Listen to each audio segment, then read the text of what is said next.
Capítulo 8. Bobby Santiago. La historia transcurre 2 días después del incidente con el novio de Lynn. El sueño era simple, hermoso. Un sándwich de pastrami de 3 pisos, jugoso, con pepinillos crujientes y mostaza que chorreaba por los lados. Estaba a punto de darle el primer mordisco cuando el sueño se desvaneció, reemplazado por un sonido mucho menos apetitoso, el de una pelea a gritos que atravesaba el piso de madera como un hacha. Mi estómago gruñó, protestando por la pérdida. La realidad, como siempre, era menos sabrosa. Me levanté, tirando de unos jeans y una camisa, y seguí el eco de las voces hasta el rellano de las escaleras. Abajo, en el vestíbulo, Lori y Lynn estaban plantadas una frente a la otra, como 2 gladiadoras en un coliseo de recuerdos familiares. Lori, con un traje de chaqueta impecable y un bolso de viaje a sus pies, irradiaba una determinación tranquila y adulta. Lynn, en cambio, era un torbellino de rabia contenida, con los brazos cruzados y la mandíbula tan apretada que parecía a punto de partirse. No puedes hacer esto, Lori. No ahora. El grito de Lynn reverberó en las paredes. Después de todo lo que hemos pasado, ¿te vas a ir con él? Bobby no es un él, es mi novio, Lynn. Y mi vida no gira únicamente alrededor de esta casa. La voz de Lori era firme, pero no levantada. Era la voz de quien había tomado una decisión y no iba a dejarse arrastrar de nuevo a los dramas del pasado.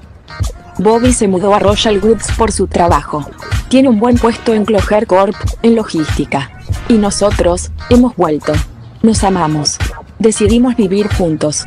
Es lo que hacen las parejas adultas. ¿Adultas? ¿Esto es ser adulta? Abandonar a tu familia cuando más te necesitan. Lynn gesticuló hacia arriba, abarcando con el brazo toda la casa, toda la guerra invisible que libraban sus paredes. Abandonar. Lori dio un paso al frente, y por primera vez su voz mostró un destello de la ira que siempre mantenía bajo control.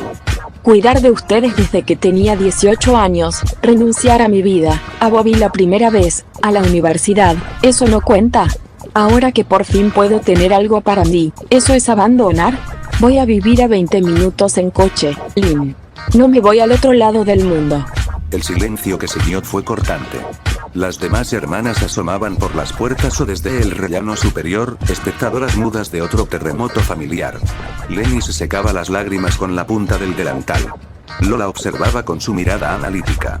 Lucky parecía encontrar el drama terrenal intensamente transitorio. Lori respiró hondo, recuperando la compostura. Recogió sus maletas. Te amo, Lynn.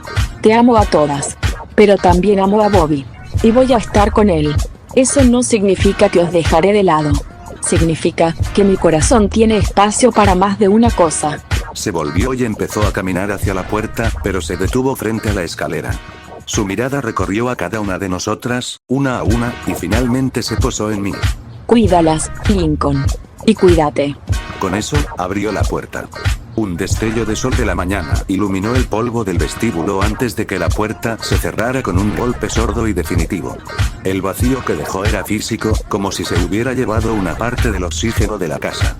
Lynn se quedó inmóvil, mirando la puerta cerrada, su espalda rígida. Luego, sin una palabra, giró sobre sus talones y subió las escaleras de 2 en 2, golpeando la puerta de su habitación al cerrarla de un portazo. El resto del día transcurrió en una paz sombría y antinatural. Finalmente, al caer la tarde, encontré a Lynn en el patio trasero, machacando un saco de boxeo con una ferocidad que iba más allá del entrenamiento. Los golpes resonaban como disparos. Me acerqué, manteniendo una distancia prudencial. Lynn. ¿Qué? El golpe siguiente casi derriba el saco de la cadena. ¿Bobby es realmente tan mal tipo? Ella dejó de golpear, jadeando, el sudor cayéndole por la sien. No me miró. Bobby es Bobby. Un buen tipo, supongo. Tonto, pero de buen corazón. Hizo una pausa. El problema no es Bobby. Es donde está metido. ¿En Cloger? En los Lowriders. Finalmente se giró. Su rostro estaba tenso, pero ahora era la tensión de la estrategia, no de la rabia hermana. Bobby siempre fue un fanático de los coches. Cuando las familias se dividieron, él se fue con la facción de los Lowriders. Los que solo piensan en carreras, en pinturas chillonas y en bajar los coches hasta rozar el asfalto. Son inofensivos en comparación con los vallas o los vagos, pero son imprudentes. Y Bobby es su amigo. Su hermano adoptivo, casi. Comprendí. No era solo celos o sensación de abandono. Era miedo. Miedo de que Lori se viera arrastrada a otra facción de la guerra, a un mundo que, aunque menos sangriento, seguía siendo peligroso. Necesito que vigiles a Lori. Dijo Lynn, su voz baja y urgente. Necesito saber que está a salvo. Que Bobby no la está metiendo en algo estúpido. Asentí. Era una orden razonable. Voy a necesitar pasar desapercibido. En el territorio Lourider, un haltón destartalado o el Vancilla harían que me señalaran con el dedo. Una sombra de su antigua sonrisa maliciosa apareció en los labios de Lynn. Habla con Lana. Dile que necesitas un coche con actitud baja. Ella sabrá qué hacer. Y Lincoln. Hizo una pausa, mirándome a los ojos. Esto no es solo por Lori. Bobby, él sabe cosas. Tiene contactos. Si los Lowriders han oído algo sobre un sabre verde, él podría saberlo. Solo tienes que llegar a él. Ahí estaba. La verdadera razón bajo la capa de preocupación fraternal. La información. La pista que seguía fría. Lynn estaba usando la situación, convirtiendo mi misión de vigilancia en una oportunidad de inteligencia. Era despiadado. Y era completamente lógico. Entendido, dije. Encontré a Lana en el Rustic Nucle, su reino de grasa y metal. Le expliqué lo que necesitaba. Un Lowrider, ¿eh? Silbó, limpiándose las manos con un trapo sucio. Para camuflaje. Listo, jefe. Tengo justo lo que necesitas. Un Bodo azul. No es el más rápido, pero tiene unos hidráulicos que harían llorar a un valla de envidia. Y está lo suficientemente creado para que no levante sospechas en su territorio. Me lanzó un llavero con un dado gigante. Está en la calle de atrás. Y, oye, cuida de Lori, ¿vale? A pesar de todo, es nuestra hermana mayor. El Bodo era exactamente como lo había descrito. Un sedán clásico, bajo, pintado de un azul eléctrico con llamas blancas en los laterales. Al arrancarlo, el motor ronroneó con una potencia sorda, muy diferente al gruñido del Walton o al traqueteo del Vancilla. Más tarde, conduje hasta el territorio Lourider, un barrio donde el orgullo se medía en pulgadas de suspensión hidráulica y el sonido de los motores era la banda sonora principal. Las calles estaban flanqueadas por coches tuneados con pinturas psicodélicas y llantas cromadas. En un lote vacío, se había organizado una competición. Decenas de vehículos brillaban bajo los focos, saltando y bailando al ritmo de la música hip hop a todo volumen. Aparqué el Bodo en la periferia y me perdí entre la multitud. Los olores de gasolina quemada, goma caliente y carne a la parrilla se mezclaban en el aire caliente de la noche. Un tipo grande con una camiseta de los Temple Drive Lowriders, la facción, no los drogadictos, se me acercó, mirando mi Bodo con aprecio profesional. ¿Ese azul es tuyo, carnal?, preguntó, masticando un palillo. Por el momento. ¿Y no te animas a ponerlo a saltar? Hay una apuesta de 500 pavos para quien gane la ronda. Los contrincantes están flojos. $500. Mi bolsillo, más vacío que un discurso de político, gritó más fuerte que mi sentido común. Necesitaba dinero. Para armas, para gasolina, para sobrevivir. ¿Dónde me inscribo?, dije. La competencia fue más breve de lo esperado. Los otros dos Lowriders estaban más interesados en el espectáculo que en la técnica. Mi Bodo, gracias a la magia de Lana, era una bestia bien ajustada.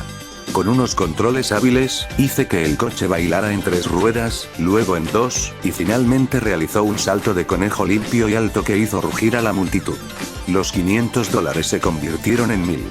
Al bajar del coche, una figura se abalanzó sobre mí, envolviéndome en un abrazo que olía a perfume caro y nostalgia. Lo sabía que eras tú. Gritó Lori, separándose con lágrimas en los ojos pero una sonrisa enorme. Ese pelo blanco de abuelito es imposible de esconder. ¿Qué haces aquí, Lincoln? Detrás de ella, Bobby se acercaba, con una sonrisa amplia y sincera que iluminaba su rostro. Low. El hermano perdido. Mira que verte aquí. Me dio una palmada en la espalda que casi me hizo tropezar. Y conduciendo un Bodo. ¿Dónde aprendiste a moverlo así? Aquí y allá, respondí, devolviéndole la sonrisa. Era difícil no caer bien ante la genuina alegría de Bobby. ¿Cómo estás, Bobby? ¿Y, Ron y Anne? ¿Los Casagrande? La sonrisa de Bobby se ensanchó, aunque con un toque de melancolía. Ron y Anne está bien. Se independizó, vive en una granja al norte, criando animales y siendo feliz lejos de todo este lío. Los abuelos y la familia se mudaron de vuelta a México hace un par de años. La ciudad ya no era para ellos. Comprendí. Otros que habían huido del naufragio. Me alegro por ella, dije sinceramente. Luego, miré el fajo de billetes en mi mano. La verdad, Bobby, ando corto de efectivo. Por eso acepté la apuesta. Hombre, con ese talento no deberías estarlo. Exclamó Bobby, entusiasmado. Escucha, uno de estos días hay una carrera. De verdad, por las colinas, desde el mirador de Linebol hasta el club de playa. El premio es de 10,000 verdes. Si quieres, te inscribo. Con ese bodó y ese toque que tienes, podrías ganar. 10.000 dólares. Era una fortuna. Un respiro. Podría comprar armas decentes, sobornar informantes, respirar un mes sin ahogarme en deudas. Inscríbeme, dije sin dudarlo. Bobby asintió, feliz. Así me gusta. Te paso los detalles luego. La multitud empezaba a dispersarse. Miré a Lori, que conversaba animadamente con una amiga de Bobby, y luego a este. Bobby, necesito hablar contigo. En privado. Su sonrisa se desvaneció un poco, intuyendo la seriedad en mi tono. Me guió hacia un rincón más oscuro, detrás de un tráiler de herramientas. Dime, Lincoln. ¿Qué pasa? Respiré hondo. El abuelo Albert. No fue un accidente. Lo mataron a tiros. Un sabre verde fue visto huyendo. Vi cómo los ojos de Bobby se abrían. Además, el crash nos tiene entre ceja y ceja. Nos desarmaron. Y los Vallas y los de Temple Drive nos quieren muertos. Lori no sabe la mitad de esto. Y no puede saberlo. Bobby se pasó una mano por la cara, su expresión era de preocupación profunda. Mierda, Lincoln, lo siento. Por el abuelo, por todo. Miró hacia donde estaba Lori, su mirada se suavizó. Ella solo quiere paz. Por eso estoy aquí. Para darle eso. Lo sé, dije. Y por eso necesito tu ayuda.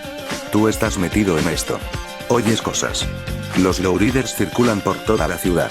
Si alguien ha oído rumores de un sable verde, de un tiroteo con un viejo como objetivo, podría ser tú. ¿Puedes preguntar? Discretamente. Bobby me miró fijamente. No era el chico torpe y alegre de siempre. En sus ojos había una chispa de la determinación que lo había convertido en un pilar para Lori. Por Lori. Y por ti, amigo. Claro que lo haré. Preguntaré. Si ese sabre está en Royal Woods, lo encontraremos. Te lo prometo. Le di la mano, un apretón fuerte. No era solo un acuerdo, era una alianza. Un puente entre dos mundos que se necesitaban desesperadamente. Gracias, Bobby. Cuida de ella. Siempre. Respondió él, con una sonrisa renovada.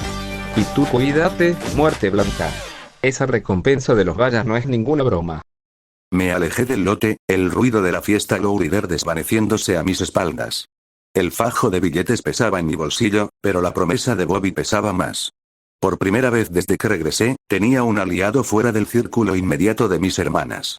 Y una pista, por tenue que fuera, que aún respiraba.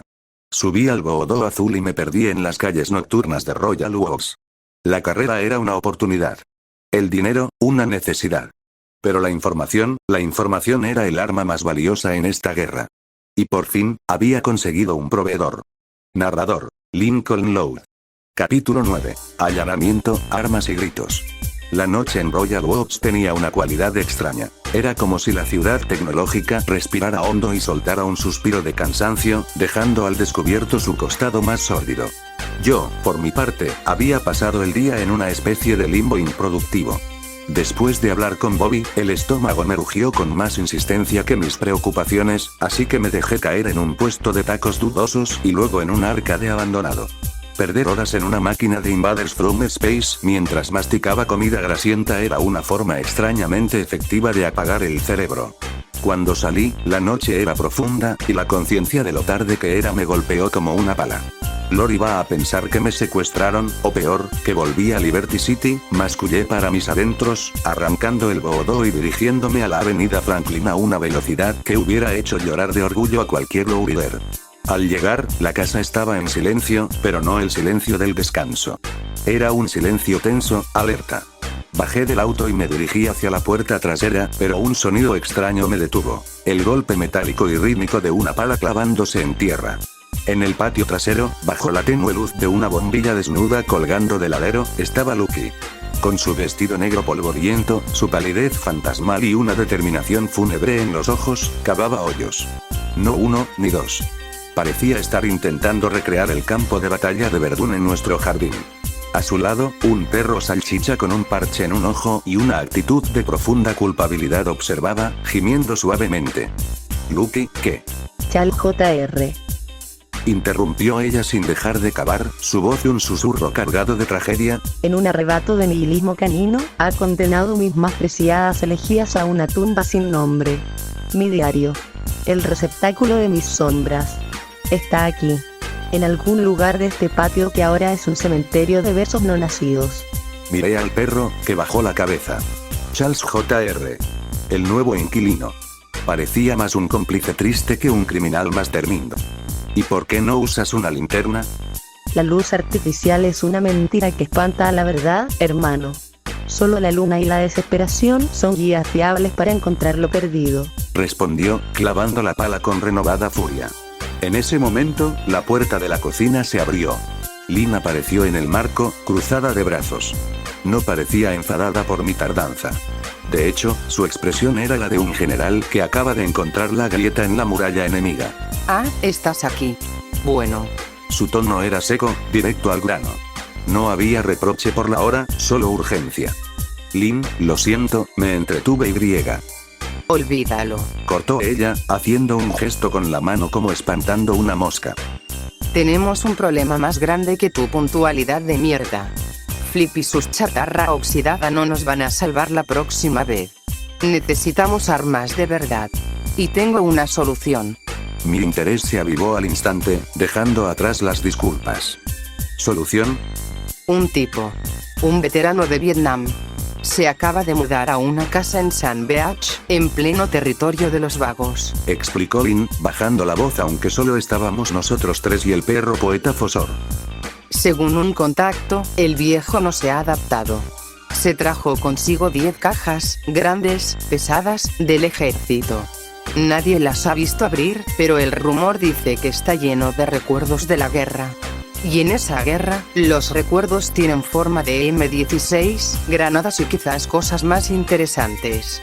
Un veterano con un arsenal escondido. En territorio vagos. Era una bomba de relojería, pero también un botín irresistible para alguien en nuestra situación desesperada. ¿Y el plan? Pregunté, sabiendo ya la respuesta. Allanamiento. Limpio, rápido, silencioso. Entrar, tomar las cajas, salir antes de que el viejo despierte o los vagos nos suelan. Dijo Lynn, sus ojos brillando con la luz tenue. Ya elegí al equipo. Lucky y la amiga de Luan, Maugie. Son las más silenciosas. Se mueven como sombras. Lucky puede convencer a los muertos de que no nos delaten, y Maugie, bueno, Maugie simplemente no hace ruido. En ese momento, Lucky dejó de cavar. Una incursión en el reino de los vivos que duermen, para apropiarnos de los instrumentos de su pasado violento. Sí. Hay una simetría oscuramente poética en ello. Iré. Yo también voy, dije, sin pensarlo dos veces. No podía dejar que mis hermanas, incluso las más siniestramente calladas, se metieran solas en territorio enemigo por un arsenal que yo necesitaba tanto como ellas. Una sonrisa extraña, casi de satisfacción, se dibujó en los labios de Lynn. Justo iba a decirte que vayas. Ganaste por un segundo, anciano. Necesitamos a alguien que sepa forzar cosas y manejar la situación si se pone fea. Tú tienes experiencia en ambas. No era un cumplido, era una constatación. Y tenía razón. ¿Cuándo? Pregunté. Ahora. La luna está alta, los vagos estarán en sus esquinas o dormidos, y el viejo probablemente tomó sus pastillas para los recuerdos. Ve al patio delantero. Maugie ya está lista. Dejé a Lucky cavando su hoyo final, prometiendo enterrar la evidencia de nuestra futura incursión después, y crucé la casa. En el patio delantero, donde solía estar el Walton, ahora había un furgón. No cualquier furgón. Era una bestia negra, un rumbo de color azabache, sin ventanas laterales, con neumáticos todoterreno y un motor que roncaba con una promesa de potencia sorda. Al volante, apenas visible en la penumbra, estaba Maugie. Aparecía a su lado, el ruido del motor ahogando mis pasos. Maugie no se sobresaltó. Simplemente me miró a través de las gafas reflectantes, su rostro inexpresivo. Listo. Fue lo único que dijo, su voz un susurro ronco. La puerta trasera del rumbo se abrió. Lucky se deslizó dentro como un fantasma, llevando su pala consigo, aunque ahora limpia de tierra. Yo los seguí, y la puerta se cerró, sumiéndonos en una oscuridad casi total, solo rota por la tenue luz de los instrumentos del tablero. El viaje fue tenso y silencioso. Maggie conducía con una precisión robótica, evitando calles principales y moviéndose por los intersticios de la ciudad.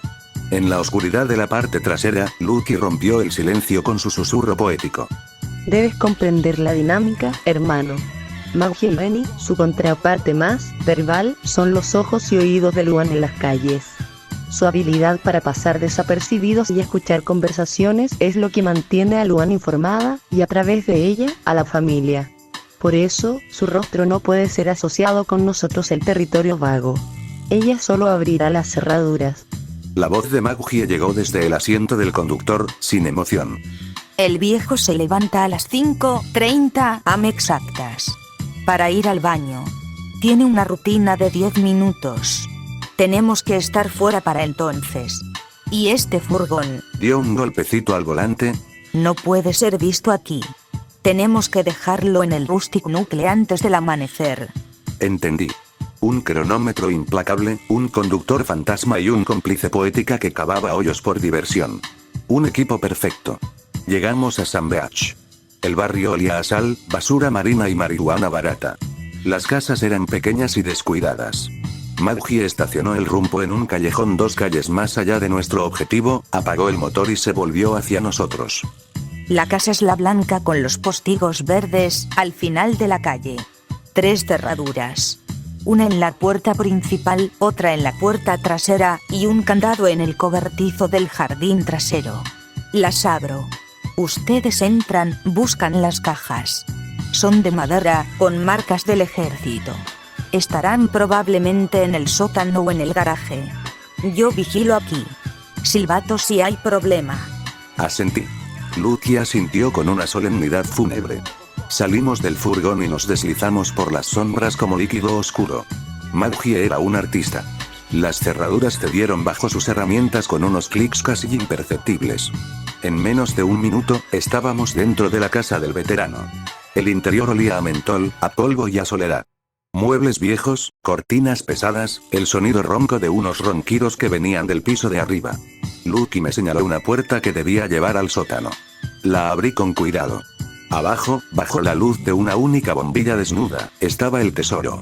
10 cajas de madera robusta, apiladas contra la pared, con letras estarcidas que rezaban US Army, Prop y números de serie desgastados.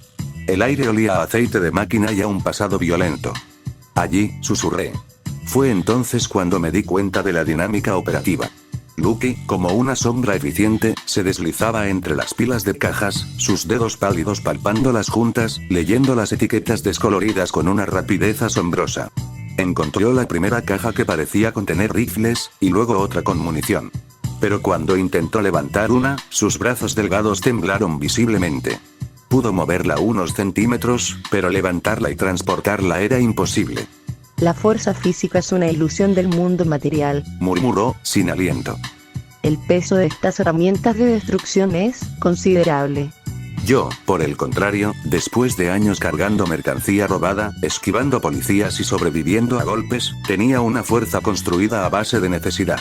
Agarré la primera caja que Lucky había identificado. Pesaba, pero era manejable. La cargué sobre mi hombro.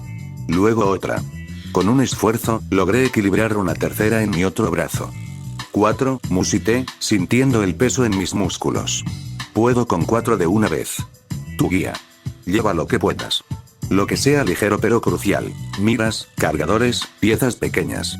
Lucky asintió, cogiendo una caja más pequeña que contenía lo que parecían miras telescópicas y cargadores de repuesto. Era ligera para mí, pero para ella era un peso serio. Así comenzó nuestro baile macabro y silencioso. Yo era la bestia de carga, moviéndome con cuidado pero con determinación, subiendo y bajando las escaleras del sótano, cargado como un mulo con el botín de guerra. Lucky era el cerebro, dirigiendo, señalando las cajas más importantes, abriendo puertas antes de que yo llegara, y siempre, escuchando. Sus sentidos parecían afinados para captar el más mínimo cambio en el ritmo de los ronquidos de arriba, o un crujido extraño en la casa. En uno de mis viajes, al salir por la puerta trasera hacia el cobertizo donde Mauji había abierto el candado, una tabla del suelo crujió bajo mis pies con un sonido que me pareció un disparo en el silencio. Me congelé. Desde arriba, los ronquidos cesaron. Se oyó un gruñido, el chirrido de un colchón. Lucky, que estaba a mi lado, actuó. Sin siquiera mirarme, tomó una pequeña piedra del jardín y la lanzó con suavidad y precisión hacia una ventana lejana de la casa vecina. El tic contra el cristal sonó en la noche silenciosa. ¿Eh? ¿Quién anda ahí? La voz del veterano, ronca y con sueño, llegó desde arriba. Se oyeron pasos hacia la ventana frontal. Fue nuestra ventana. Con Lucky señalándome el camino, cargué las últimas 2 cajas hasta el rumpo, que Mauji había acercado sigilosamente hasta el callejón trasero. Lucky subió la caja de accesorios. Nos colamos dentro justo cuando una luz se encendía en el piso de arriba de la Casa Blanca. Mauji arrancó el furgón, no con un rugido, sino con un suave gruñido eléctrico que apenas se oía. Nos alejamos de Sandbeach a una velocidad constante, sin prisa que llamara la atención. Dentro del rumpo, rodeado de cajas de madera que olían a libertad y a violencia, jadeé, sintiendo el ardor en mis músculos. Lucky, sentada sobre una caja, observaba sus manos polvorientas. 8 cajas de 10. Dijo Mauji desde el frente, su voz plana. Un 80% de eficiencia. Aceptable. El 20% restante alberga probablemente solo uniformes y recuerdos personales. Añadió Lucky. Hicimos bien en priorizar el metal sobre la tela. Miré a mi hermana, pálida y sudorosa en la penumbra, y luego a Mauji, la sombra al volante. Habíamos hecho algo imposible. Juntos. Gracias, dije, la palabra sonando extraña pero necesaria. Lucky me miró, y por un instante, creí ver algo que no era poesía oscura en sus ojos. Era algo cercano al respeto. El saqueo, cuando es por supervivencia y no por avaricia, es un poema de acción, no de palabras. Murmuró. Llegamos al Rustic Nucle justo cuando las primeras franjas grises del amanecer arañaban el cielo. Lana ya estaba esperando, con Skippy a su lado. Sus ojos se abrieron como platos al ver el contenido del rumbo. ¡Santa!, exclamó Lana, silbando bajito. Es el día de la marmota, chicos. Transferimos las cajas al taller, escondiéndolas detrás de unas planchas de metal y bajo una lona. Mauji, sin una palabra de despedida, se deslizó en el rumbo y se fue, disolviéndose en la ciudad que despertaba. Lana se frotó las manos con entusiasmo. Esto va a tomar un día o 2. Tengo que limpiar, verificar, asegurarme de que no nos vayan a explotar en las manos. Pero, hermano, esto cambia todo. Asentí, mirando las cajas selladas que contenían nuestro futuro inmediato. Eran armas de una guerra pasada, listas para ser usadas en una guerra presente. Había entrado a una casa ajena, había robado la historia violenta de un hombre, y lo había hecho junto a una hermana que hablaba con los muertos y una fantasma que abría cerraduras. En el viaje de vuelta a la avenida Franklin en el Bodor, con el sol asomándose, no sentí culpa. Sentía poder. Un poder frío, peligroso y necesario. La partida había cambiado. Y por primera vez, no éramos solo nosotros contra la ciudad. Éramos nosotros, con un arsenal real. Capítulo 10. Catalyst. El aceite chisporroteaba en la sartén, un sonido hipnótico y normal en medio del caos que había convertido en mi vida. El olor a cebolla salteada y pimiento se mezclaba con el polvo del día y la tensión latente que siempre flotaba en la avenida Franklin. Yo me concentraba en no quemar la cena, un pobre intento de aportar algo de normalidad. En la sala, el rugido distorsionado de guitarras de un videojuego de carreras se peleaba con las risotadas de Luna y los chascarrillos de Luan. Lily, encajonada entre ellas en el sofá, manejaba un control con una concentración feroz, su lengua asomando por la comisura de los labios. Por la izquierda, Lilliput. No, por la izquierda. Gritaba Luna, sacudiendo el suyo como si estuviera en un concierto de thrash metal. Si me chocas otra vez, te convierto en el relleno de un pastel de payaso. Amenazaba Luan, aunque su tono era más de hermana molesta que de verdadera psicópata. A mi lado, en la isla de la cocina, Lola cortaba tomates con una precisión quirúrgica, cada rebanada 1 milímetro más perfecta que la anterior. Lenny, con un delantal manchado de harina, batía algo en un bol mientras tarareaba una canción pop, su mirada perdida en algún desfile de moda imaginario. ¿Crees que deberíamos poner más orégano, Linky? Preguntó Lenny, mirando la sartén con preocupación.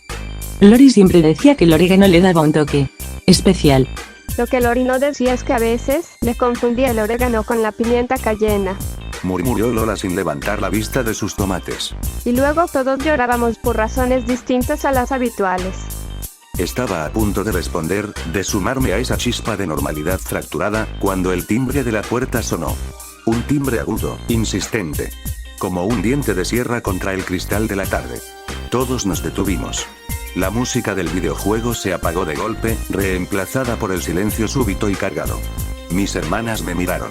La tensión que había estado latente se materializó, espesa y pegajosa como el humo del aceite. Yo abro. Anunció Lily, saltando del sofá antes de que nadie pudiera detenerla. Lily, espera, comencé a decir, secándome las manos en un trapo. Pero ella ya estaba corriendo por el pasillo, sus pequeños pies pisando fuerte el suelo de madera. Oyó el chirrido de la cerradura, el ruido de la cadena de seguridad, y luego un golpe seco, un grito ahogado y el sonido de un cuerpo pequeño cayendo contra el suelo con un crujido horrible. Todo pasó en menos de 3 segundos. Mi sangre se heló. El mundo se redujo a un túnel que terminaba en la entrada. Dejé caer el trapo y salí disparado de la cocina, esquivando a Lenny que soltó un grito agudo.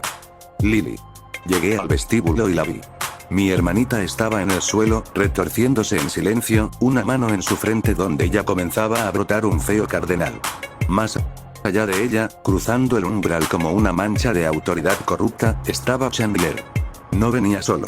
Richie y Trent lo flanqueaban como perros guardianes mal alimentados, con sus uniformes del Crash ajustados y sus sonrisas de hiena. Detrás, con una expresión impasible que no lograba ocultar del todo una incomodidad tensa, estaba Molly. Vaya, vaya. Dijo Chandler, con esa voz aceitosa que me hacía hervir la sangre. Mala suerte, pequeña. Las puertas suelen abrirse hacia afuera, no hacia adentro. La rabia fue un tsunami blanco que borró todo pensamiento. Me abalancé sobre él, pero Trent y Richie se interpusieron al instante, empujándome contra la pared del pasillo con una fuerza brutal. El aire salió de mis pulmones. Toca a mi hermana otra vez y te mato, Chandler. Rugí, escutiendo las palabras contra su rostro sonriente. Él ni siquiera parpadeó. Se acercó, sus gafas de espejo reflejando mi imagen distorsionada, llena de odio. Amenazando a un oficial, Lou. Eso es otro cargo. Podría ser asalto, podría ser intento de homicidio. Hizo una pausa teatral, mirando a Lola por encima de mi hombro. Dime, chica, ¿qué cocinas? Huele bien. Los ojos de Lola se abrieron de par en par, mirando a Chandler directamente. ¿A quién le dices chica, imbécil? ¿Cómo te llamo? ¿Enana? ¿Pulga? Preguntó Chandler, empujándola de un solo movimiento. Cállate y sírveme un poco para llevar, mi esposa no ha cocinado hoy. Vengo de una jornada muy larga de vigilar aquel tren lleno de armas militares que está estacionado en el sur. La rabia en mi pecho era un animal vivo, retorciéndose y escupiendo. Quería partirle la cara a Chandler, sentir sus huesos ceder bajo mis nudillos. Pero las palabras que acababa de decir resonaban en mi cráneo como un gong envenenado. Mi historial delictivo, la cárcel, Richie y Trent mantenían sus brazos como barras de acero contra mis hombros, clavándome contra la pared. Podía oler su aliento a café barato y violencia barata. Relájate, muerte blanca, bufó Trent, su aliento golpeándome la cara. No querrás que el jefe añada resistencia a la autoridad a esa linda lista de crímenes que tienes en Liberty City. Con eso, te vas a pudrir en una celda hasta que tu pelo blanco se te caiga solo. Sí, escucha a tu amigo, añadió Chandler, dándose la vuelta y caminando hacia la cocina con una tranquilidad obscena. Pasó junto a Lola, que seguía plantada como una estatua de hielo, y le guiñó un ojo. Sirve rápido, pulga. Mi paciencia es tan finita como mi tolerancia a la basura en mis calles. En la cocina, Chandler abrió la nevera, sacó una cerveza sin preguntar y le dio un trago largo. Lola, con una precisión mecánica que hablaba de una furia aún más profunda que la mía, tomó un tupperware y empezó a llenarlo con la comida que habíamos preparado. Sus manos no temblaban, pero sus nudillos estaban blancos. Mientras tanto, Richie y Trent se soltaron de mí, pero no se fueron. Sus ojos, viscosos y hambrientos, se posaron en Lenny, que seguía paralizada junto a la isla de la cocina, la batidora aún en la mano, su rostro una máscara de terror. Oye, princesa, dijo Richie, acercándose a ella con una sonrisa torcida. ¿Qué estás batiendo? ¿Algo dulce? A mí me encanta lo dulce. Lenny retrocedió un paso, chocando contra el mostrador. Es para un pastel. Balbuceó, su voz apenas un hilo. Un pastel, Trent se colocó a su otro lado, demasiado cerca. A mí me gusta el glaseado. ¿Vas a ponerle mucho glaseado, princesa? La mano de Trent descendió y le dio una palmada en el trasero a Lenny, rápida, posesiva, vulgar. Un sonido seco y obsceno que cortó el aire como un cuchillo. Lenny soltó un gemido ahogado, sus ojos se llenaron de lágrimas instantáneas de humillación y miedo. Yo volví a tensarme, pero Chandler, desde la cocina, clavó su mirada en mí. No te muevas, Lou. Su voz era un latigazo. O tu hermana la pequeña se lleva otro golpe. Y el siguiente no será de una puerta. Me quedé petrificado, hirviendo por dentro, impotente. Vio cómo Lola terminaba de llenar el tupperware y lo puso delante de Chandler con un golpe seco. Toma. Tu basura. Escupió Lola, su voz gélida. Chandler sonrió, tomó el tupperware y la cerveza, y se dirigió hacia la puerta. Richie y Trent, tras lanzar una última mirada lujuriosa a una Lenny temblorosa y al resto de mis hermanas, que observaban la escena con horror desde la sala, lo siguieron. En el umbral, Chandler se detuvo. Se volvió, y sus gafas de espejo capturaron la imagen de nuestra familia fracturada. A Lily, ahora llorando en brazos de Luna. A Lenny, sollozando silenciosamente. A Lola, rígida como una estatua de odio. A mí, clavado en el sitio con las manos convertidas en puños. Ah, sí. Dijo Chandler, como si acabara de recordar un detalle intrascendente. Ese tren. El que está estacionado en el sur, en las vías muertas cerca del viejo astillero. Lleno de suministros. Debería estar más vigilado. Pero con los recortes de presupuesto, ya sabes. Hizo una pausa, dejando que sus palabras, pesadas como plomo, cayeran sobre nosotros. Sería una lástima que alguien con iniciativa decidiera aligerar su carga. En fin. Solo un comentario de pasada. Su mirada se posó en mí por última vez. Una sonrisa lenta, cargada de maldad y complicidad, se extendió por su rostro. Nos vemos, Lou.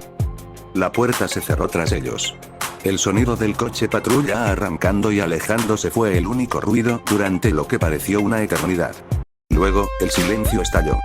Lenny rompió a llorar desconsoladamente, hundiéndose contra el mostrador. Lana y Lucy corrieron hacia Lily, que tenía un moretón feo y purpúrea formándose en su frente. Luna soltó una maldición tan creativa que habría hecho enrojecer a un marinero. Luan apretaba los puños, su rostro de payaso convertido en una máscara de furia impotente. Yo me deslicé por la pared hasta quedar sentado en el suelo, la cabeza entre las manos. El olor a comida quemada empezaba a llenar el aire, pero nadie se movía para apagar el fuego. Chandler no había venido solo a intimidar. Había venido a marcar su territorio. A humillarnos. A recordarnos quién tenía el poder. Y luego, como un demonio tentador, nos había arrojado un cebo envenenado al regazo. Un tren. Lleno de armas. Poco vigilado. Era una trampa. Tenía que serlo. Pero, ¿y si no lo era? ¿Y si era una oportunidad real, arrojada por un policía corrupto que quería ver qué caos podíamos crear, o que quizás esperaba una tajada del botín? Levanté la cabeza. Mis hermanas me miraban. En sus ojos ya no había miedo, o al menos no solo miedo. Había rabia. Humillación convertida en combustible. Una sed de respuesta, de acción, de recuperar aunque fuera una pizca del poder que nos habían arrebatado. Lola fue la primera en hablar. Se acercó y me ofreció una mano para levantarme. Su contacto era firme, frío. Ese tren. Dijo, su voz no más alta que un susurro, pero cortando el llanto de Lenny y la respiración agitada de los demás. No podemos dejar pasar esto. Miré a Lily, que gemía suavemente en brazos de Lana. Miré a Lenny, que se secaba las lágrimas con furia. Miré a Lynn, que había bajado las escaleras en silencio y observaba la escena con los ojos convertidos en rendijas de acero. Chandler pensaba que era el depredador y nosotros sus presas. Nos había pateado para mostrarnos nuestro lugar. Pero al hacerlo, sin querer, nos había dado un hueso. Un hueso duro, peligroso, lleno de carne. Y estábamos hambrientos. Tomé la mano de Lola y me puse de pie. El miedo y la impotencia se estaban solidificando, transformándose en algo más duro, más afilado. Sí, dije, y mi voz sonó extrañamente calmada en la cocina llena de caos y dolor. No podemos. La decisión estaba tomada. El aire en la casa era electrizante, cargado de una rabia que había dejado de ser impotente para volverse operativa. Chandler, en su arrogancia, nos había dado un objetivo. Y lo íbamos a tomar. No podemos ir todos. Dijo Lynn, su voz era el filo de una navaja. Demasiado ruido, demasiado llamativo. Lincoln, Luan y yo. Los demás se quedan en el Rustic Nucle con Lana. Prepárense para recibir mercancía. Luna protestó, pero una mirada de Lola la hizo callar. Lucky asintió con solemnidad, como si estuviera de acuerdo con la estrategia de limitar bajas poéticas. En menos de 10 minutos, estábamos en el Vancilla, que olía a grasa, a viejo y a violencia. Yo iba en el asiento del pasajero, la UCI de Flip descansando en mi regazo como un animal dormido y peligroso. Luan conducía, sus manos ágiles en el volante, su rostro extrañamente serio bajo la gorra de payaso. Lynn iba en la parte trasera, revisando metódicamente una escopeta recortada que Lana había rehabilitado provisionalmente. El viaje hacia las vías muertas del sur fue tenso y silencioso. La ciudad nocturna pasaba como un sueño febril, sus luces de neón reflejándose en el parabrisas agrietado del Vancilla. El olor a sal y alquitrán se hizo más fuerte a medida que nos acercábamos al viejo astillero. Al doblar la última esquina, una visión caótica se desplegó ante nosotros. El tren estaba allí, un monstruo dormido de vagones verdes y oxidados sobre vías cubiertas de maleza. Pero no estaba en paz. El estacionamiento de tierra frente a él era un infierno en miniatura. Dos facciones se enfrentaban.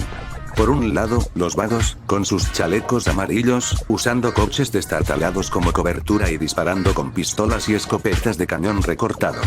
Por el otro, apenas 3 figuras, acorraladas detrás de un montón de tambores oxidados. Los de Temple Drive. Los últimos. 3 tipos demacrados, con los ojos salvajes de la abstinencia y la desesperación, disparando a todo lo que se movía con armas temblorosas. Maldito Chandler, murmuró Lynn, apretando los dientes. No solo nos lo dijo a nosotros. Soltó el rumor como carnada para limpiar el terreno. Está dejando que las pandillas se maten entre sí por las obras. ¿Qué hacemos? Preguntó Luan, su voz tensa. Esperamos, dije yo, observando el tiroteo. Dejemos que se debiliten. No tuvimos que esperar mucho. Los vagos, aunque desorganizados, eran más. Una ráfaga de disparos bien colocada acabó con 2 de los tipos de Temple Drive. El tercero, viéndose perdido, salió corriendo de su cobertura, gritando algo incomprensible, y fue acribillado antes de dar 3 pasos. Silencio. Los vagos dejaron de disparar. Se miraron entre sí, jadeando, con esa mezcla de adrenalina y estupidez que precede al saqueo. Empezaron a avanzar hacia el tren, descuidando sus flancos. Ahora, dijo Lynn. Luan pisó el acelerador. El Vancilla salió de su escondite como un toro enfermo, su motor rugiendo. Yo me asomé por la ventana y abrí fuego con la UCI. El traqueteo fue brutal, impreciso, pero efectivo.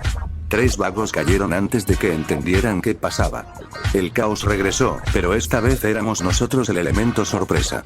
Lynn, desde la ventana trasera, usaba la escopeta con una precisión aterradora, despejando el camino. Luan zigzagueaba entre los coches abandonados, atropellando a un vago que intentaba apuntarnos. En menos de 1 minuto, el estacionamiento era nuestro. Los vagos que quedaban con vida huían hacia las sombras, maldiciendo. Rápido, al tren, ordené, saltando del Vancilla antes de que se detuviera por completo. Corrí hacia el vagón más cercano. La puerta corrediza estaba semiabierta. La abrí de un tirón. Y me quedé sin aliento. No eran solo suministros. Eran armas. Cajas y cajas de madera, similares a las que habíamos robado al veterano, pero nuevas, selladas, con el logotipo de alguna corporación militar privada. Rifles de asalto, munición, chalecos antibalas, incluso lo que parecían lanzagranadas. Lincoln. El grito de Lynn me sacó de mi asombro. Miré hacia afuera. 2 autos, un Majestic morado y un Elegy amarillo, entraban a toda velocidad en el estacionamiento, patinando sobre la tierra. Vallas. Chandler había sido aún más generoso con su información. Luan, pon el Vancilla junto al vagón. Lynn, cúbreme. Grité, agarrándome al marco de la puerta. Lo que siguió fue un ballet de violencia absurda. Luan puso el Vancilla junto al vagón, paralelo a las vías. Lynn se subió al techo del vehículo y empezó a disparar a los vallas que salían de sus coches, obligándolos a buscar cobertura. Los vallas respondieron, y las balas silbaban a mi alrededor, impactando contra el metal del vagón con un repiqueteo ensordecedor. Trabajé como un poseído. Agarraba las cajas, que pesaban una barbaridad, y las arrastraba hasta la puerta del vagón. No había tiempo para bajarlas con cuidado. Las empujaba, dejando que cayeran al suelo junto al vancilla con un golpe seco que hacía temblar el vehículo. 1, 2, 3. Contaba Lynn entre disparos. Fue entonces cuando un temblor recorrió el tren. Un sonido bajo, mecánico, que venía de la locomotora al frente. El maldito tren se estaba moviendo. Alguien, quizás el conductor asustado por el tiroteo, o quizás era parte de la trampa de Chandler, había puesto en marcha la máquina. Se mueve. Rugió Luan desde el asiento del conductor, su voz era un chillido de pánico. No pares. Lanza las cajas. El tren empezó a ganar velocidad, arrastrándome a mí y a nuestro botín potencial. No había opción. Seguí lanzando cajas, ahora apuntando a la parte trasera del vancilla, que Luan mantenía milagrosamente alineado mientras esquivaba balas y baches. Lynn, desde el techo, era un torbellino, recargando y disparando, recargando y disparando. 7, 8, 9. El tren iba más rápido. El vancilla gemía, su motor al límite. La distancia entre el vagón y el techo del vehículo se hacía más grande, más peligrosa. 10. Gritó Lynn. Lincoln, salta. Miré hacia atrás. Quedaban cajas. Muchas. Pero el vancilla, con 10 cajas de armas en su interior y una encima, estaba hasta los topes. El tren me llevaba hacia la oscuridad, lejos de mis hermanas. No lo pensé. Me impulsé hacia atrás con todas mis fuerzas, saltando desde la puerta del vagón en movimiento. El mundo fue un borrón de luces, sonido y aire frío. Por un segundo eterno, volé. Luego, el impacto. No fue contra el suelo. Fue contra algo más blando, pero sólido. Lynn. Había saltado del techo del vancilla para amortiguar mi caída. Los dos rodamos por el suelo polvoriento, alejándonos de las ruedas, jadeando, doloridos. El tren desapareció en la noche, llevándose el resto del botín. Los vallas, viendo el espectáculo y probablemente calculando que no valía la pena, empezaron a retroceder hacia sus coches, disparando una última andanada para cubrir su huida. Arranca, Luan. Arranca ya. Gritó Lynn, incorporándose y arrastrándome hacia el vancilla, cuya puerta lateral aún estaba abierta. Nos colamos dentro, una masa de miembros doloridos y adrenalina. Luan pisó el acelerador a fondo, y el vancilla, ahora pesadísimo y haciendo ruidos preocupantes, se alejó del astillero justo cuando las primeras sirenas empezaban a ulular en la distancia. La policía. Tarde, como siempre, pero llegaban. El viaje de vuelta al Rustic Nucle fue una pesadilla de sobresaltos. Cada esquina era una patrulla potencial, cada faro que se acercaba por detrás era el crash. Luan conducía como una endemoniada, esquivando calles principales, metiéndose por callejones que apenas tenían espacio para el vancilla cargado. Finalmente, llegamos al taller. La puerta de reja se abrió justo a tiempo y Luan entró de golpe. Skippy cerró tras nosotros al instante, sumergiéndonos en la semioscuridad del garaje, solo rota por la luz de una lámpara de trabajo. Silencio. Luego, el sonido de nuestras respiraciones entrecortadas, el tic-tac de un fluido goteando del vancilla y el leve gemido de los muelles sobrecargados. Nos bajamos. Mis rodillas casi cedieron. Lynn se frotaba el hombro con una mueca de dolor. Luan estaba pálida como la leche, las manos aún agarradas al volante imaginario. Las demás hermanas nos rodearon. Lana silbó al ver el estado del vancilla y las cajas apiladas en su interior. Lola inspeccionaba el botín con ojos calculadores. Lucky observaba nuestras heridas y nuestra suciedad con interés antropológico. 11 cajas, dije, mi voz sonaba ronca y gastada. Logramos 11. Y el tren se fue con el resto. Añadió Lynn, escupiendo al suelo de cemento. Chandler jugó con todos. Y ganó. Consiguió que las pandillas se mataran, que robáramos para él, y se llevó el resto del cargamento a Dios sabe dónde. Miré las cajas. Armas. Poder. No era lo que esperábamos, pero era algo. Un algo por el que habíamos arriesgado todo, por el que Chandler nos había pateado y humillado. La puerta del taller era nuestra única protección contra una ciudad que ahora nos cazaba a todos. Policías, vallas, vagos. Estábamos heridos, exhaustos y más enemigos que nunca. Pero también estábamos armados. Y eso, en la guerra que Royal Watch se había convertido, cambiaba todas las ecuaciones. Capítulo 10. Robando al tío Sam.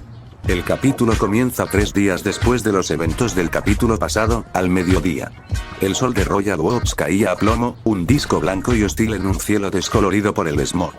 El aire olía a asfalto recalentado y a la desesperación sorda de una ciudad que nunca dormía del todo. Yo llegaba a la avenida Franklin desde el Rustic Nucle, con el cansancio de los últimos días incrustado en los huesos como una enfermedad crónica. Las 11 cajas del tren eran un respiro, pero no la victoria. Chandler seguía ahí, los vallas acechando, y el fantasma del sabre verde seguía sin rostro. Crucé la casa en silencio, el suelo de madera crujiendo bajo mis botas, y salí al patio trasero buscando un momento de paz, o al menos de soledad. La paz, sin embargo, era un concepto extraño en la casa Lowe. Allí, tendida sobre una piscina inflable de color rosa chillón que se estaba desinflando peligrosamente, estaba Luna. Llevaba un bikini negro raído y unas gafas de sol enormes que le cubrían medio rostro. Una lata de cerveza barata sudaba en una mano, y en la otra sostenía una guitarra acústica descascarada, con la que rasgueaba un blues lento y distorsionado que sonaba a resignación y a calor. Ah, mira quién vuelve de su cueva de metal y sudor. Dijo sin levantar la cabeza, su voz un arrastre rockero y cansado. La muerte blanca en persona. ¿Traes regalos? ¿Balas? ¿Granadas de la suerte? Traigo polvo y ganas de una ducha, respondí, dejándome caer en una silla de jardín oxidada que protestó bajo mi peso. PFF. Aburrido. Dio un sorbo a su cerveza y dejó la guitarra a un lado. Se quitó las gafas de sol y me miró. Sus ojos, normalmente llenos de un fuego sardónico, tenían hoy un brillo diferente. Era una chispa de pura malicia inspirada. Oye, hermanito, tengo una pregunta para esa cabecita llena de calles sucias y malas decisiones. Dispara. ¿Quién tiene más armas que nadie en este puto país? Preguntó, sentándose en la piscina, que se hundió más con un silbido lastimero. Reflexioné un segundo. Los vallas, con sus conexiones. El Crash, con el arsenal del Estado. Los traficantes. Error. Cortó ella, señalándome con el dedo índice como un maestro disgustado. Error de principiante. Piensa en grande, Lowe. ¿Quién tiene tanques, misiles y almacenes que harían llorar de envidia a nuestro amigo Flip? Un escalofrío, totalmente ajeno al calor, me recorrió la espalda. No me digas que... El ejército, hermano. Exclamó, extendiendo los brazos como si abarcara todo el patio, todo el país. El tío Sam, con su interminable apetito por cosas que hacen boom. Y adivino qué. Se inclinó hacia adelante, su voz bajó a un susurro conspirativo que el zumbido lejano de la ciudad apenas lograba ahogar. Maggie, el topo silencioso de Luan, escuchó algo jugoso. Hay una base. Pequeña, discreta. Justo en la frontera entre la mierda glamorosa de Royal Oaks y la mierda industrial de Great Lake City. Más un puesto de avanzada que una fortaleza. La semana pasada llegó un convoy. Un camión tras otro, cargados con cajas que no hacían ruido de latas de galletas, precisamente. Material sensible. Mi mente, entrenada para ver oportunidades en los desastres y riesgos en cada esquina, empezó a calcular a toda velocidad. Una base militar. Aunque fuera pequeña. Era una locura. Era un suicidio. Luna, eso es. Y hoy es feriado. Continuó ella, ignorando mi obvia aprensión. Día del fundador o alguna otra tontería patriótica para que la gente coma perritos calientes y olvide que vive en una cloaca. La mitad del personal está de licencia. La seguridad, relajada. Los que quedan estarán más pendientes de la parrilla y la cerveza que de vigilar un almacén lleno de juguetes que no han usado en años. Se levantó de la piscina, el plástico haciendo un ruido de ventosa. El agua sucia le goteaba por las piernas, pero ella no parecía notarlo. Su mirada era eléctrica, cargada con la energía de una idea terrible y magnífica. Piensa en ello, Lincoln. Nosotros, con nuestras pistolas oxidadas y nuestras escopetas recortadas, peleando por las migas que Chandler nos tira. Ellos, con un arsenal que podría equipar a un pequeño ejército, durmiendo. ¿No es poético? Robarle a los que tienen tanto que ni se darían cuenta. Es una locura, dije, pero mi voz carecía de convicción. Porque también sonaba a oportunidad. La madre de todas las oportunidades. Armas de calidad militar. No chatarra de flip, no restos de un tren. Equipamiento real. El tipo de poder que podría cambiar la balanza, que podría hacer que Chandler pensara 2 veces antes de patear nuestra puerta. Toda gran obra de arte es una locura al principio. replicó Luna, encendiendo un cigarrillo. El rock and roll era una locura. Y mira dónde estamos. Hizo una pausa, exhaliendo una bocanada de humo que se enroscaba en el aire caliente. No estoy diciendo que entremos a los disparos. Maggie tiene los planos, los horarios de guardia, los puntos ciegos. Podría ser una incursión de precisión. Un solo golpe, rápido, limpio. In y out. Como un solo de guitarra perfecto, breve, intenso, y que deja a todos preguntándose qué demonios acaba de pasar. Me quedé mirando el cerco de madera del patio, pero en realidad no veía nada. Veía almacenes, alambre de púas, uniformes verde oliva. Veía el riesgo, enorme, monumental. Pero también veía las cajas. Chalecos antibalas de calidad. Rifles de francotirador. Explosivos. Poder. Chandler nos había humillado. Nos había usado. Nos había puesto a pelear por sobras como animales. Esta no eran sobras.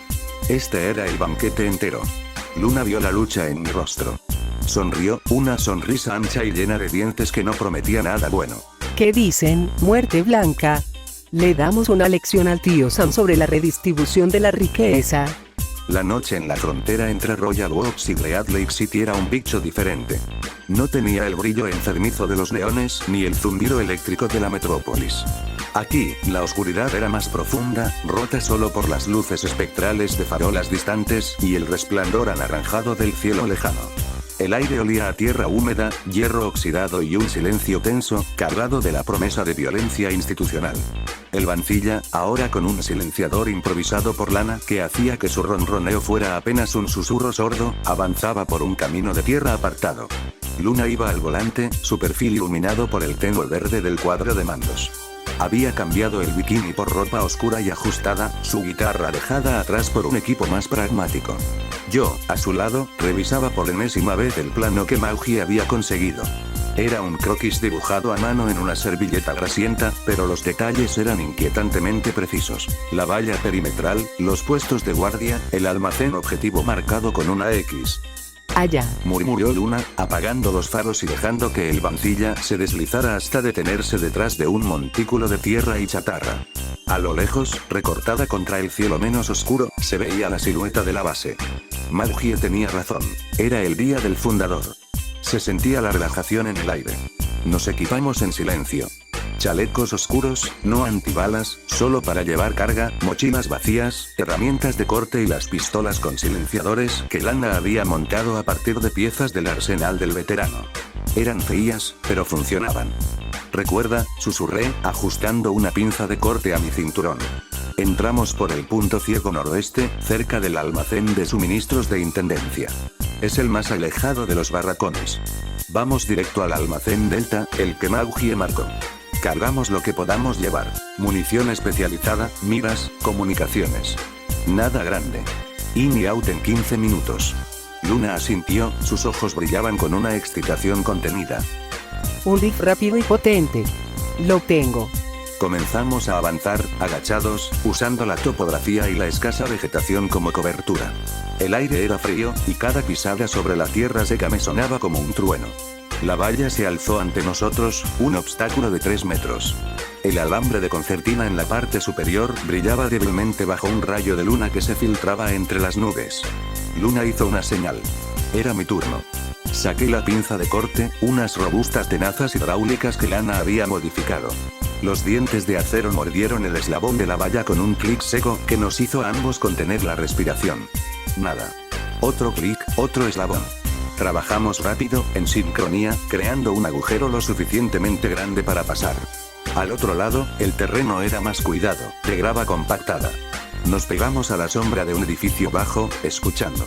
A lo lejos, se oía música country a bajo volumen y risas apagadas. Un olor a carne a la parrilla flotaba en el aire. La fiesta del personal. Corrimos en zigzag entre edificios, siguiendo el mapa mental que tenía grabado a fuego. El almacén Delta estaba al final de una callejuela de servicio, una estructura más grande que las demás, con puertas de garaje metálicas y sin ventanas. Una sola luz piloto roja parpadeaba sobre una puerta lateral más pequeña. Luna se acercó a la cerradura, sacando un juego de ganzúas que parecían instrumentos de tortura de dentista. Deja que el artista trabaje, Murmuró. Mientras ella trabajaba, yo vigilaba. La tensión era un cable de acero alrededor de mis costillas. Cada segundo aquí era un riesgo exponencial. No éramos ladrones de barrio enfrentándonos a pandilleros o policías corruptos. Esto era el ejército. Las consecuencias de ser atrapados aquí no eran una paliza o una celda en la comisaría de Chandler. Era una corte marcial, o algo peor. El clic de la cerradura al ceder fue el sonido más dulce que había oído en semanas. Empujamos la puerta y nos deslizamos dentro, cerrándola inmediatamente tras nosotros. La oscuridad era absoluta por un segundo, hasta que Luna encendió una linterna de luz roja, que preservaba nuestra visión nocturna. El haz barrió el interior. El aire olía a aceite, a goma nueva y a algo metálico y limpio. No era el olor a polvo y óxido del arsenal del veterano. Esto era nuevo. Estanterías de acero se alzaban hasta el techo, repletas de cajas de cartón resistente marcadas con siglas y números. Pales con equipos más grandes, cubiertos con lonas plásticas. Dios mío. Es la Navidad del caos. Nos pusimos a trabajar. Rompimos el precinto de las cajas más prometedoras. Dentro, envueltos en espuma y plástico burbuja, había miras telescópicas Acor, visores nocturnos de última generación, radios tácticas compactas, cargadores de polímero para rifles M4. Joyas. Joyas mortales. Las íbamos metiendo en nuestras mochilas con manos que temblaban no de miedo, sino de una excitación casi religiosa. Encontramos un carro de mano. Un milagro. Cargamos 2 cajas cerradas marcadas como munición especial, 5.56 mm táctica. Pesaban como demonios, pero las subimos al carro. Luna encontró un estuche largo y delgado, un rifle de precisión desmontado. Lo añadió a nuestro botín. El tiempo se nos escapaba. Ya llevábamos 12 minutos. Sopló la luz roja hacia la puerta. Un movimiento. Una sombra. Nos quedamos inmóviles. Un guardia, con una linterna normal, pasó canturreando. Se detuvo frente al almacén. El haz de luz jugueteó con la cerradura que Luna había forzado. Mi mano se cerró sobre la pistola silenciada. El sudor me corrió por la espalda. El guardia bostezó. Dio una patada perezosa a un guijarro y siguió su camino. Salimos como fantasmas, empujando el carro chirriante por la grava. Cada ruido nos parecía un grito. Llegamos al agujero en la valla. Pasamos el botín, pieza a pieza, con una urgencia desesperada. Las cajas de munición, el rifle, nuestras mochilas abultadas. Estábamos fuera. Cargamos todo en el vancilla, que parecía hundirse bajo el peso. Arrancamos, sin luces, alejándonos de la base que aún dormía. A medio camino, el motor empezó a toser. Una luz de advertencia parpadeó en el tablero. El vancilla, viejo y sobrecargado, amenazaba con dejarnos tirados. Redujimos la velocidad, rezando. Llegamos al Rustic Nucle cuando el cielo empezaba a aclarar. Lana nos esperaba, ojos como platos al ver nuestro botín. ¿Robaron un armero entero?, preguntó. Solo la sección de buenos hijos, respondió Luna, con una sonrisa agotada y triunfal. Descargamos. El arsenal del tío Sam se unió al de nosotros en el suelo del taller. Miras, visores, radios, munición especial, un rifle de francotirador. Poder real. El robo al tío Sam nos había armado. Pero también nos había marcado. La guerra, ahora, tenía un nuevo y terrible jugador. Y nosotros acabábamos de robarle su pieza más valiosa. Escena final, habitación de Lincoln, más tarde esa noche. El cansancio era un peso de plomo en cada músculo, pero el sueño no llegaba. Acostado en la cama de mi antigua habitación, miraba las sombras que las luces de la ciudad pintaban en el techo. El botín militar estaba escondido, Chandler se había ido con sus amenazas veladas, y por un momento, debería haber habido alivio. Pero la mente, cuando está exhausta, empieza a atar cabos sueltos con hilos de paranoia. El mirador. La emboscada de los vallas. Habían llegado exactamente cuando llegamos nosotros. Un lugar remoto, secreto, nuestro refugio desde que éramos niños. Solo los Lowe lo conocían. El cementerio. El ataque justo después del funeral. Los morados aparecieron minutos después de que saliéramos, como si hubieran estado esperando la señal. 2 emboscadas perfectas. 2 ocasiones en las que alguien sabía exactamente dónde y cuándo estaríamos. El sudor que no era por el calor empezó a formar un hilo frío en mi nuca. Mis ojos, ya abiertos en la oscuridad, se fijaron en la puerta cerrada de mi habitación. No era Chandler. Él jugaba con nosotros, nos vigilaba, pero estos ataques eran demasiado directos, demasiado brutales. Eran obra de los Bayas, sedientos de venganza por Gael. Pero los Bayas necesitaban información. Un punto, un horario. Mi respiración se hizo más lenta, más deliberada, como si intentara no hacer ruido en mi propio cuarto. Nadie, absolutamente nadie más que los Louds sabía. La frase resonó en el silencio de mi cráneo, cada palabra un martillazo. Y sí. La idea era un veneno que se extendió desde el estómago hasta el cerebro. Una sospecha tan oscura, tan repulsiva, que intenté rechazarla al instante. No. Eran mi familia. Habían sufrido, habían luchado, habían arriesgado todo por los demás. Lynn, con su rabia protectora. Lola, con su fría estrategia. Lori, que había dejado todo. Lenny, con su corazón en la mano, no. Imposible. Pero la paranoia, una vieja compañera de Liberty City, susurraba con una lógica fría e inexorable. En una guerra, la traición es otra arma. Y las armas más efectivas son las que no ves venir.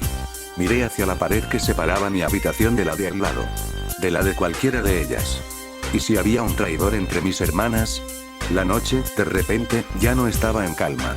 Estaba llena de ojos invisibles y de secretos que podían matarnos. Fin del capítulo 10.